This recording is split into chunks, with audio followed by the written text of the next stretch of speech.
30 বছর মহিলা বেপর্দা, 40 বছর মহিলা বেপর্দা। প্রতিদিন মহিলার আওয়াজ পরপুরুষ শোনে, পরপুরুষ। একবার জীবনে নবীর স্ত্রীরা 9 জনে নবীজির কাছে বলছে, আমাদের খাদ্য খাবারের একটু কষ্ট হয়, আপনি যে অতিরিক্ত যুদ্ধের যে সম্পদ পান সেখান থেকে আমগো বরাদ্দ মাঝে মধ্যে গনিমতের মাল পাইলে একটু বাড়াইয়া দিলে হয় না? এই কথাটা একবার জীবনে বলছি। রাসূলুল্লাহ সাল্লাল্লাহু আলাইহি সাল্লামের স্ত্রীরা 9 জন, আল্লাহর নবী সাল্লাল্লাহু আলাইহি সাল্লাম সেদিন এশার নামাজ পড়ে আর ঘরে যায় নাই।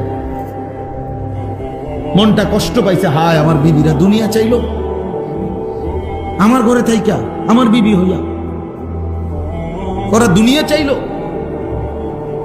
তো মন খারাপ করে যখন তিনি মসজিদে বসে আছেন, এশার নামাজের উপরে ঘরে যাচ্ছে না, হুজরায়, তো আল্লাহ তাআলা বলছে, বন্ধু, ইয়া আইয়ুহান নাবিয়্যু কুল লিআজওয়াজিকা ইন কুনতুন্না তুরিদনাল হায়াতাদ দুনিয়া ওয়া যিনাতাহা ফাতাআলাইনা উমাত্তিউকুন্না ওয়া উসাররিহুকুন্না সারাহান জামিলা। আপনি যান, ঘরে যান, মন খারাপ করেন না। আপনার বিবিদেরকে গিয়ে বলেন, হে বিবিরা, যদি তোমরা দুনিয়া চাও, সম্পদ চাও, তো যা লাগবে, যা কিছু ফার্নিচার, আসবাব, গহনা, কসমেটিক্স যা লাগবে বলো, আমি সব তোমাদেরকে দিয়ে দেব, এক শর্তে, শুধু আমি রাসূলের স্ত্রী, এটা ছেড়ে দিতে হবে। বুঝেন নাই? মুহাম্মদের স্ত্রী থাকতে পারবা না, আমার থেকে তালাক নিয়ে নিতে হইবে, এরপরে যা বলো সব দেব, সব দেব। وَإِن كُنتُنَّ تُرِيدْنَ اللَّهَ وَرَسُولَهُ وَالدَّارَ الْآخِرَةَ فَإِنَّ اللَّهَ أَعَدَّ لِلْمُحْسِنَاتِ مِنكُنَّ أَجْرًا عَظِيمًا। আর যদি আল্লাহকে চাও, রাসূলকে চাও, আখিরাতকে চাও, তো এখন নিয়মিত নেক আমল করতে হবে, মুহসিনাত হইতে হবে, মানে নেককার নারী হইতে হবে। তাহলে আমি আল্লাহ ওয়াদা দিলাম, সর্বশ্রেষ্ঠ বিনিময় জান্নাত দিয়ে দেব। সিদ্ধান্ত নাও, দুনিয়া চাইলে রাসূল ছেড়ে দাও, আল্লাহ রাসূল আখিরাত চাইলে দুনিয়া ছেড়ে দাও। আল্লাহ নবী সাল্লাল্লাহু আলাইহি সাল্লাম আম্মা জান আয়েশা রাদিয়াল্লাহু তাআলা আনহাকে বলছে, ঘরে আয়েশা নবীর স্ত্রী আয়েশাকে, আয়েশা শোনো, তোমাদের দাবি দেওয়ার ক্ষেত্রে আল্লাহর পক্ষ থেকে এখন আয়াত নাজিল হয়েছে, আমি শুনাইতেছি, তবে ভূমিকা বলছে নবী একটা, যে আয়াতটা বলার আগে আগে শোনো, তৎক্ষণাৎ জবাব দিও না। তুমি বাকি 8 জনের লগে মিটিং করো, মশওয়ারা করো, পরামর্শ করো, প্রয়োজনে তোমরা তোমাদের বাড়িতে যাও, যাইয়া তোমাদের আব্বা মা, ওই ছেলে ওই দিক দিয়ে জায়গা আছে তো বাবা, ওই দেখো, ওই দরজাটা দিয়ে ঢোকো, তুমি আও বাপ, এদের ঢুকে শোনো কতক্ষণ। তো দেখেন নবীজি ভূমিকা কয় যে তোমাকে আব্বা মার লগে দরকার হলে গিয়া কি করো, বুঝ কইরো, পরামর্শ কইরো, তোমরা মিটিং করো। তো এরপরে উত্তর দিলে চলবে, নগদ উত্তর দিও না। আয়েশা রাদিয়াল্লাহু তাআলা আনহা বুঝছে ঘটনা ভালো না, উনি আর বুঝুন তো, যা বুঝার বুঝাই লাইছে যে লক্ষণ বালা না, যে এমনি গুছাইতে আছে।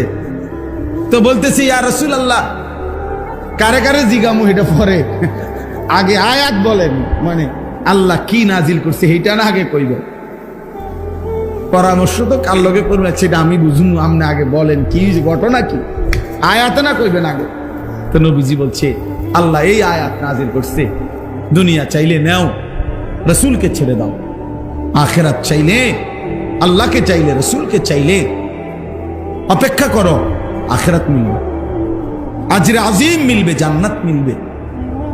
আম্মা জান আয়েশা রাদিয়াল্লাহু তাআলা আনহা বলেন, আল্লাহর কসম ইয়া রাসূলুল্লাহ, কাউকে জিজ্ঞেস করতে হবে না, বাকিদের লোকও পরামর্শের দরকার নাই, মা বাবার পরামর্শ দরকার নাই। যদি আপনাকে হারাইতে হয়, দুনিয়া যদি আমি 100বারও পাই, আমি এমন দুনিয়া চাই না। আপনাকে হারিয়ে, আপনার মতো স্বামীকে হারিয়ে এই দুনিয়া আমি 100বার দিলেও নেব। প্রত্যাখ্যান করছেন, আরে না বলেন, বলছিলাম একটা আবদার, কিন্তু তার মানে আপনাকে হারাবো। हाँ या निसाअन नबिय्यि मन याति मिनकुन्न बिफाहिशतिन मुबय्यिनह युदाअफ लहल अदाबु दि'फैन। وكان ذلك على الله يسيرا।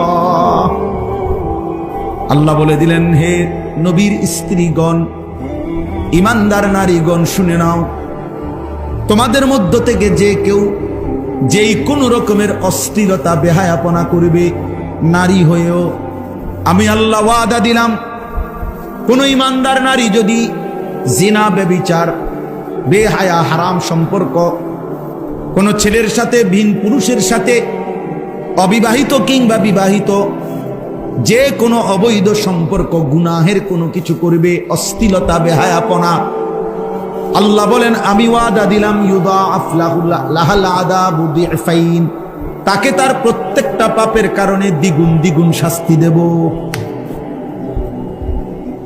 নারী হইয়া